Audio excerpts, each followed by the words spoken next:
Crafter, I am so excited about today's project. I am going to be using these seashells that I've collected from the beach over the years and turn them into a really cool piece of Mosaic Seashell artwork. All you need for this project are seashells, a scrap piece of wood, you could even use a sign from the dollar store, some glue, and some paint. So I'm making a flower and I got all fancy with mine, so I just drew a line down the middle and used a compass to make a center circle. So then I wanted to divide my circle into 6 pie slices so I can evenly line up my petals, and to do that I'm just putting the pointy end on that line, that's the midline and my circle, and then just marking on either side. You'll get 6 marks like this. So then once I have those marks, I'm just drawing the line across, and I'll have 3 lines dividing it into 6 pie slices. And then I want to divide each of those pie slices in half. So I put the point of the compass on the lines that we just drew, and then where it intersects the circle, and I just made marks to the left and the right of the line. And then when I went to the next line, I put the point on the line in the circle, made a mark to the left and right of that line, went to the next line, made a mark on the left and right, and went all the way around making those marks, because those are going to be my guides to draw my next 3 lines that will divide this circle into 12 pie slices. It might sound confusing, but it's actually not too bad. Just kind of look at what I'm doing. I don't know if the way I'm saying it makes a lot of sense. And of course you could totally do a different picture and not even like construct it fancy. You could just sketch it. Basically I'm just showing you I marked those 6 spots that are halfway between my pie slices, and then I'm drawing a line through each of those using my marks of the guide to divide my circle into 12 pie slices like such. The point of these marks is so I can place my petals evenly around. So I size my compass to the size of my first circle, and then I'm putting the pencil point on one of my new lines, and then I'm putting like the pointy part of the compass further out on the line, and then I'm just spinning it to create my circle. And my circles were too big, they kind of spilled off on the sides, but I kind of like that look, to be honest.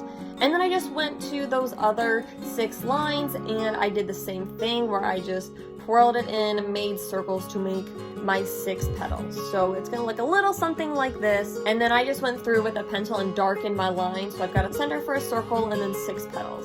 I also used my ruler to make the stem, and then I used the compass to make 2 petals. Again, you could totally just freehand this. If you don't want to freehand it and want to construct it with the compass, just put the point on the center line and do those bottom halves, and then put the point along the edge of the board to get the insides of the leaves. So mine looks a little something like that. Of course, you can do whatever design you want. As far as paint, I'm using these apple barrel acrylic paints because they're only 50 cents at Walmart. Really can't beat that. So I painted in my design, and I kind of did it really sloppy, like I was so fancy with how I made my flower, and then I was just like, we'll just slap this paint on. But you know, it all works out okay.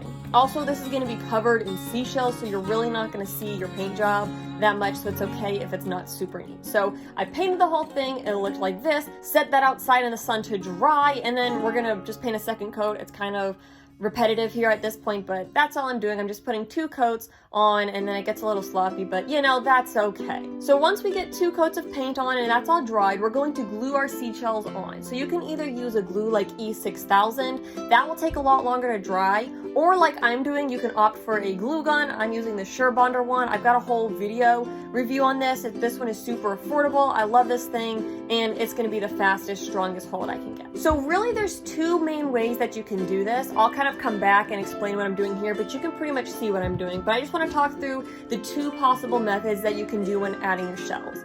The first method is to paint the shells in whatever colors you're using and then glue them on, or you can do what I'm doing where you're gluing them on first and then painting. So here's what to consider when you're deciding which way you want to do it. The first thing you want to think about is what size are your shells.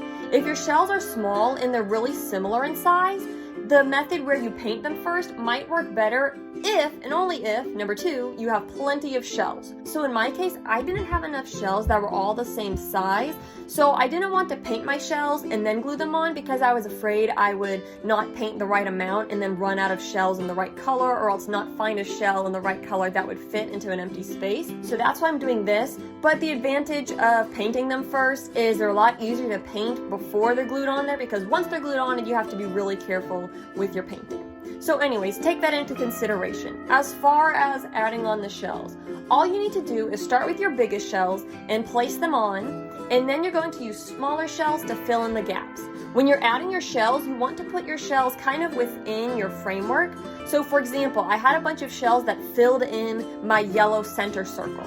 And then I did a bunch of shells to fill in the purple section. What gives this project a really unique mosaic look is the shells don't exactly fall along our painting that we did in the beginning. So you're going to have some spots where tiles kind of overlap into another section, and you'll kind of see that in the end, but that's what makes it really cool. But it's really straightforward. The most important thing to remember is fill in every section of your picture. Don't leave any paint sticking out. As much as you are able to, fill it in. Also, I'm using a toothbrush here to clean off the glue gun strings, but I'll explain that later on. Now, I'm only painting the flower. I'm not going to paint the parts that are blue. So I'm just gluing the shells that I'm going to paint on first, and then later on we'll fill in the blue section. But once you've got the shells that you're going to paint glued onto your board, it is time to paint. So when I'm painting, I'm being very careful to make sure I only get the shells that are in one section. So for example, I'm not doing shells that are half yellow or half purple. I'm looking at a shell and saying, is it mostly in the yellow section? Okay, then I'm gonna paint it yellow, even if it spills into the purple section a little bit.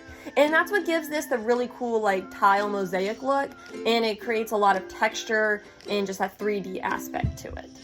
But yeah, at this point, it's pretty much just a matter of painting. Not gonna lie, this part can take really long. That's kind of why I was saying you might want to consider painting your shells first and then gluing them on, but only paint them first if you have plenty of shells, because if you don't have enough shells, you could paint them and then paint the wrong amount or not have a shell in the right color and the right size to fill in all the gaps. But just when you're painting, you want to be really careful that you're only getting one color of paint on every shell. You don't want to have splotches of the dark green on the light green, for example.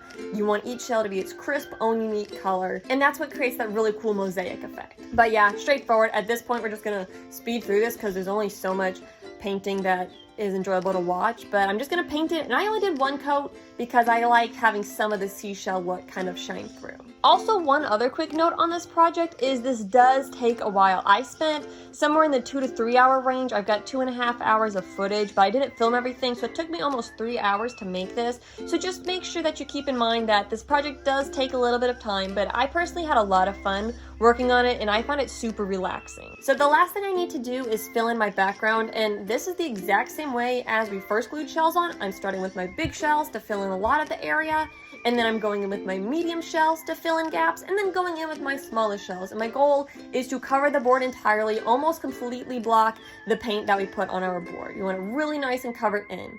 And then here's what I was doing with the toothbrush. I'm just scrubbing it in this circular motion after all my glue has dried, and that's catching all those cobwebs from the glue gun and just tidying that up.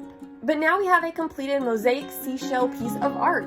I absolutely love how this turned out, and I really want to make another one of these. So I need to go to the beach and get more seashells, but I really want to get like 200 or 300 little shells that are all the same size and make another mosaic, because I just think this is so pretty, and every piece of art is going to turn out unique. And I did a flower with mine, but you could totally do whatever you want. Some other ideas would be to create a sun. You could also do a word. If you're like really artsy, you could do like a picture of somebody. That would be so cool.